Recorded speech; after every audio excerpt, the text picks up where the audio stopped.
and welcome to this special episode of Piping Up, presented by the Tabernacle Choir at Temple Square. I'm your host, Luke Howard.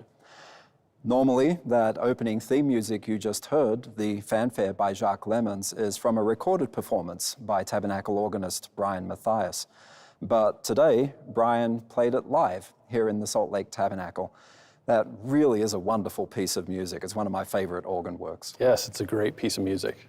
So how was the decision made to use that piece of music as the opening theme on Piping Up?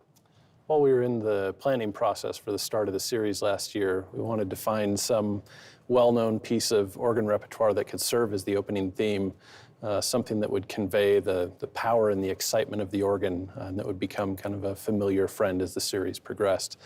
We considered several pieces of music, but eventually settled on this wonderful Fanfare by Jacques Lemmens, which has filled this role very well. Brian, you're opening the program today with the Processional by Mathias, who I understand is no relation to you. What can you tell us about this piece of music and why you chose to play it? Although I'm not related to Mathias, I've always felt some small connection by virtue of the name we share, and I've always loved his music. I became familiar with his organ music first, but also grew to love a lot of his wonderful choral music with organ accompaniment. His unique style just sort of speaks to me, and as you'll hear, the Tabernacle organ pulls it off wonderfully. So now we'll hear the Processional by Mathias, performed by Tabernacle organist Mathias, no relation.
I'm in the basement of the Assembly Hall on Temple Square with Linda Margetts, who has been performing at these Temple Square organ recitals for just over 40 years. Linda, I understand that you did your first Temple Square recital in April of 1981. Is that correct? Yes, that's right. That's an outstanding achievement. Congratulations.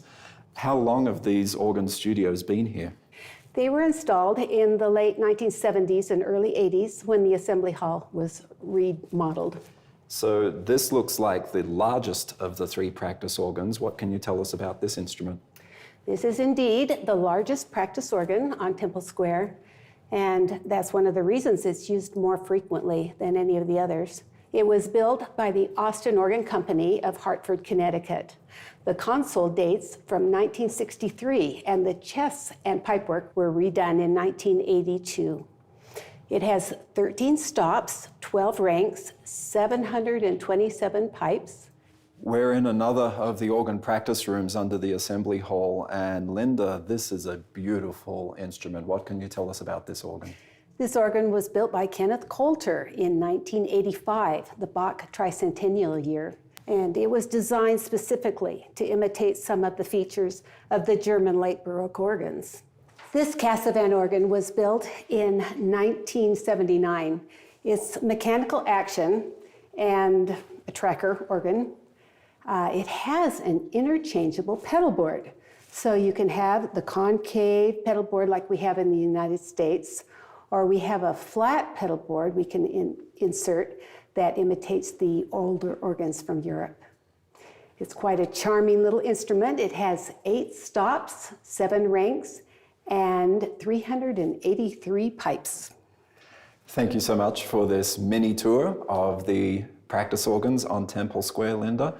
We'll now hear Linda Margetts play John Stanley's Trumpet Voluntary on the 1983 Robert Sipe organ in the Assembly Hall right above us here. It features the Trumpet en chamade stop, the horizontal pipes that stick straight out the front of the organ case. You can't miss them.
A century ago, audiences at these organ recitals on Temple Square occasionally had the opportunity to submit requests by mail for the program.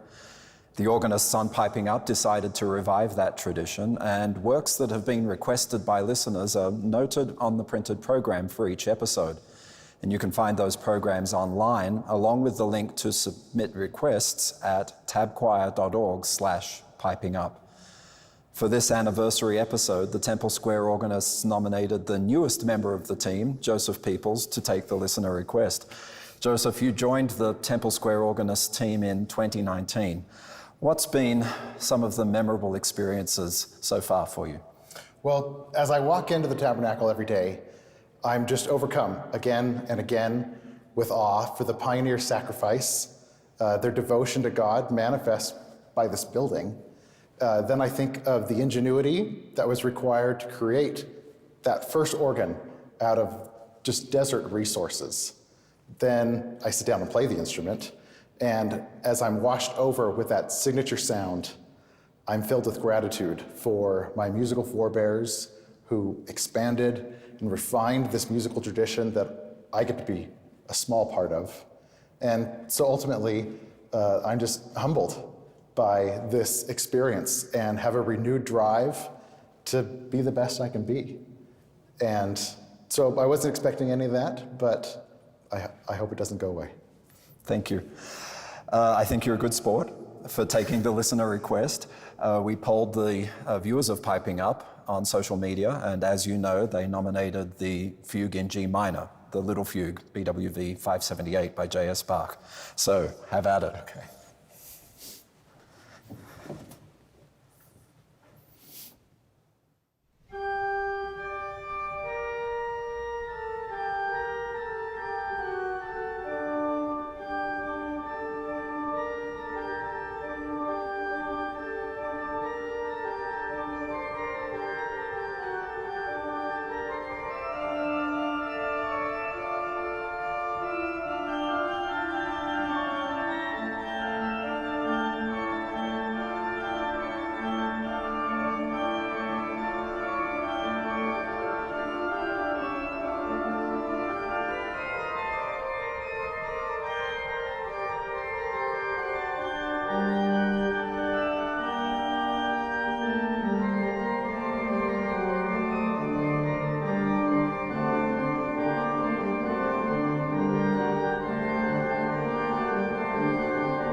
I'm here with organist Andrew Unsworth. Andrew, how long have you been a tabernacle organist? I've been on the staff here since 2007, so 14 years. That's right when I joined the Tabernacle Choir, so I guess that makes us Temple Square twins.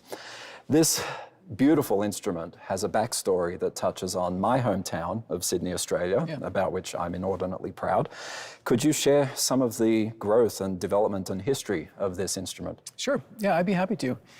The original Pioneer Tabernacle organ was built in the 1860s by Joseph Ridges. So far as we know, Ridges had no formal training as an organ builder, though he grew up near an organ factory in London, England, and had a lifelong fascination with pipe organs. In 1852, Ridges emigrated from England to Sydney, Australia, where he worked as a cabinet maker and carpenter. And in his spare time, he built a small 7-stop pipe organ. After joining the Church of Jesus Christ of Latter-day Saints, Ridges and his family decided to emigrate to the United States. And Ridges brought this pipe organ with him on the boat to California and then overland to Utah Territory.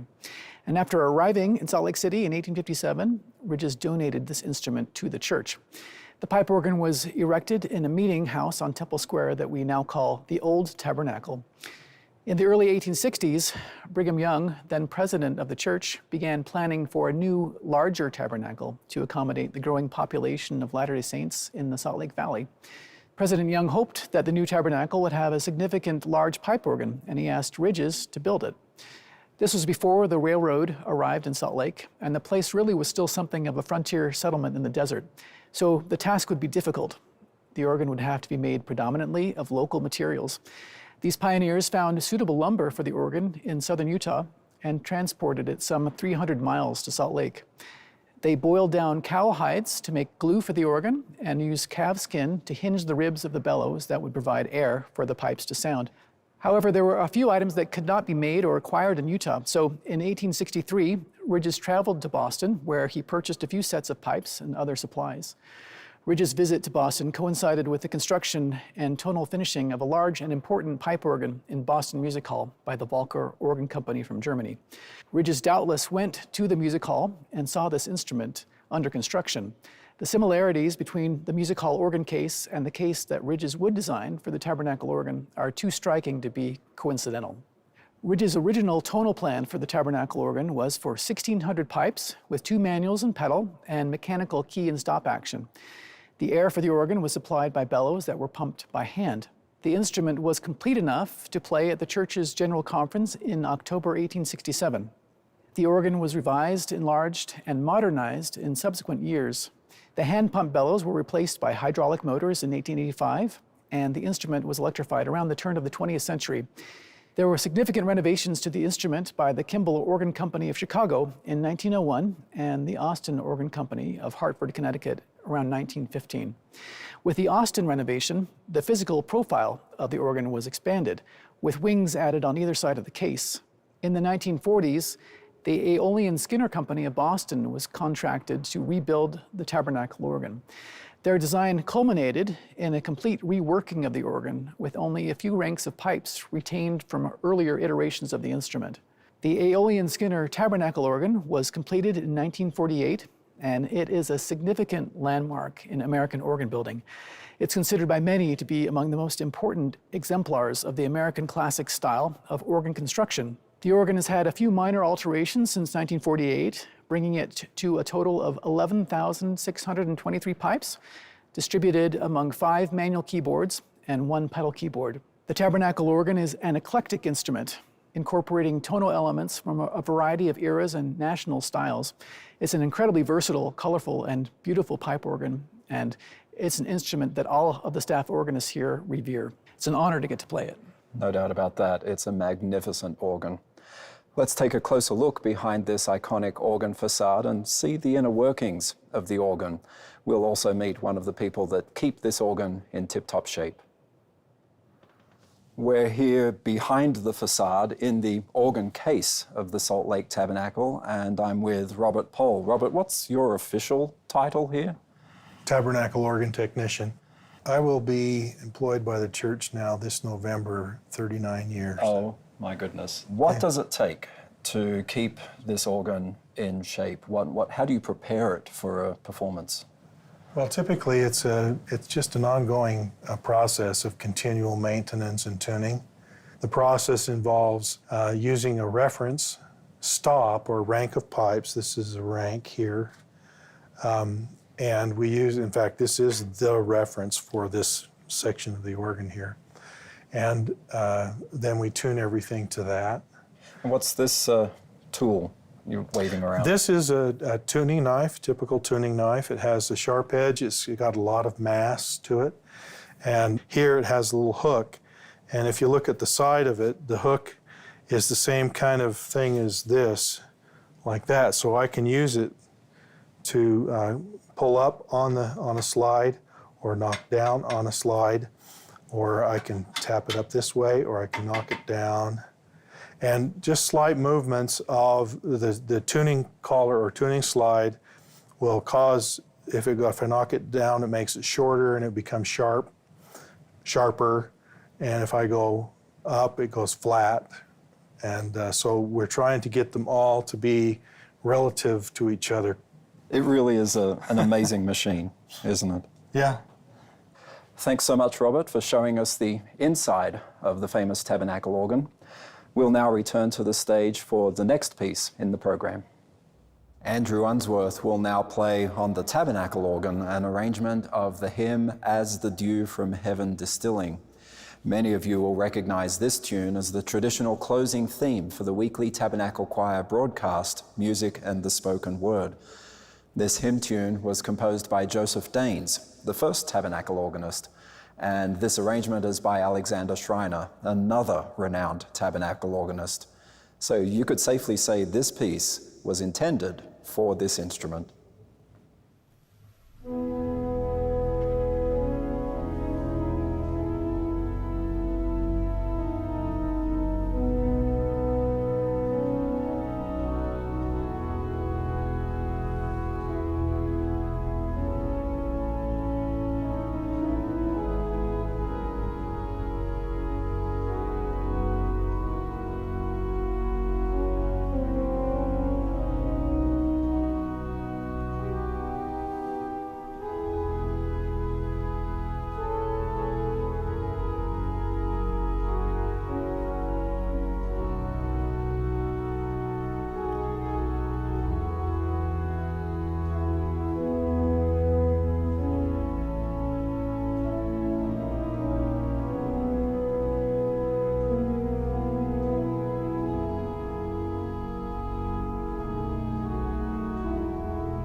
I'm at the organ console with Principal Tabernacle organist Richard Elliott, and Richard, like many of our viewers, my training is in piano, so I understand the keyboard part of organ playing, and I've played a little harpsichord in my time, so I get the moving between the manuals, kind of, but the pedals, completely intimidating, especially with everything else that's going on here. So can you explain for us a little about how the pedals work and how you acquire pedal technique? Sure. Well, for those who don't know, the pedal board is basically just a set of giant keys that the organist plays with his or her feet. And they're connected to the biggest pipes in the organ, which also play the very lowest sounds, kind of like this sound here.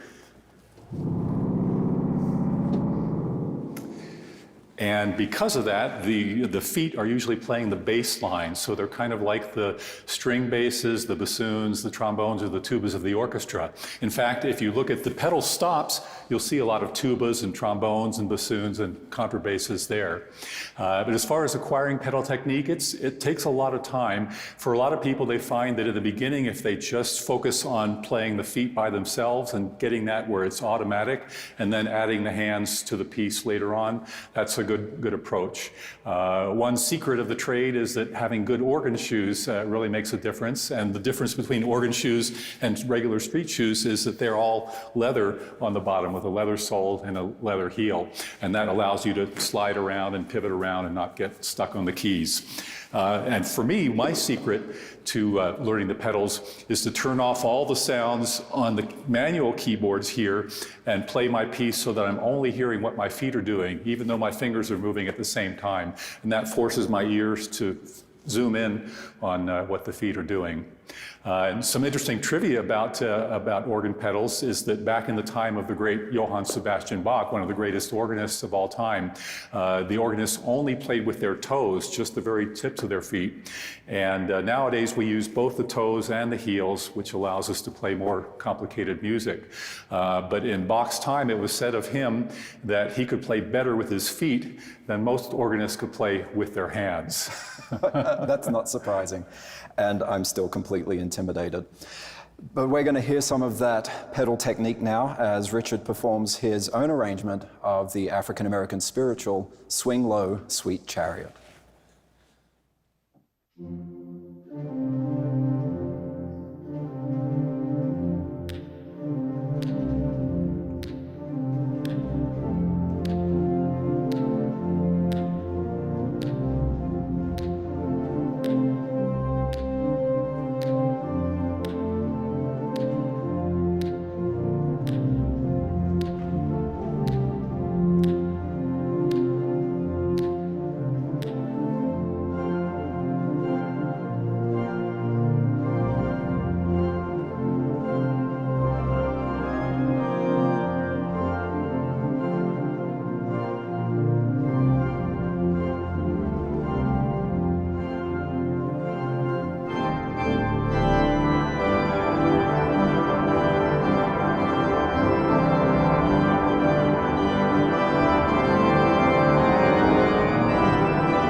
The story around Bach and his Brandenburg concertos is fascinating.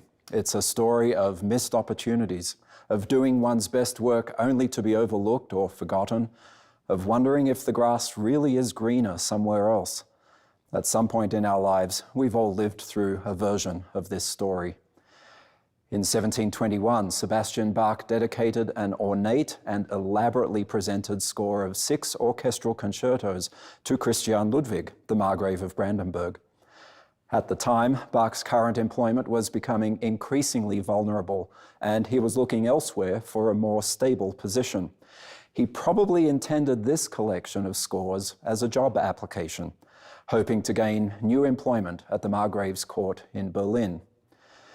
In a rather obsequious dedication letter, Bach apologized for his little talent and begged the Margrave not to judge too harshly the imperfection of these pieces.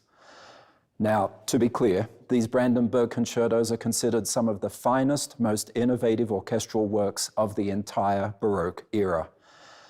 But Bach never heard back from the Margrave of Brandenburg. He was never offered a position in Berlin. After the Margrave died, these scores were found sitting on a shelf in his library, apparently unused. From our point of view, if not perhaps from Bach's, this might have been for the best. 2 years later, Bach accepted a position as the cantor at the Thomaskirche in Leipzig, where he would produce most of his sacred vocal music, the truly profound church cantatas, several breathtaking settings of the Passion, the awe-inspiring Mass in B minor. We don't know what compositions Bach would have written had he been offered employment at the Brandenburg court, but we do know what he wouldn't have written if he'd never gone to Leipzig. In the hymn, God Moves in a Mysterious Way, William Cowper declared that as God's divine purposes unfold, the bud may have a bitter taste, but sweet will be the flower. I'm sure Bach felt some bitterness at his rejection by the Margrave of Brandenburg. Those were really magnificent concertos that he'd sent along. And Bach was never really happy with his job in Leipzig either. But we can see now, with hindsight, the glorious flower that emerged from such a bitter setback. For hundreds of years, the world has been wonderfully blessed to have Bach's sacred vocal music. But that only happened because the equally wonderful Brandenburg concertos were, for a time, ignored and forgotten. The organists on Temple Square, Richard Elliott, Andrew Unsworth, Brian Mathias, Linda Margetts, and Joseph Peeples will now play the final movement of Bach's Brandenburg Concerto No. 3, BWV 1048, arranged for 5 organists by Richard Elliott. And this will be performed on the 1993 Fanfare organ in the chapel of the Joseph Smith Memorial Building in Salt Lake City, the first time this organ has been featured in an organ broadcast from Temple Square.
We hope you enjoyed today's anniversary episode of Piping Up with all 5 Tabernacle and Temple Square organists.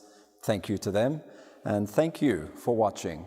You are always welcome to come back for the weekly live stream of these concerts, and previous episodes are also available for on-demand viewing.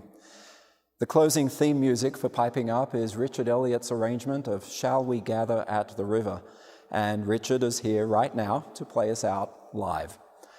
Piping Up, organ concerts at Temple Square, streams every Wednesday at noon Mountain Time on the Tabernacle Choir's website, its Facebook page and YouTube channel, and at broadcasts.churchofjesuschrist.org.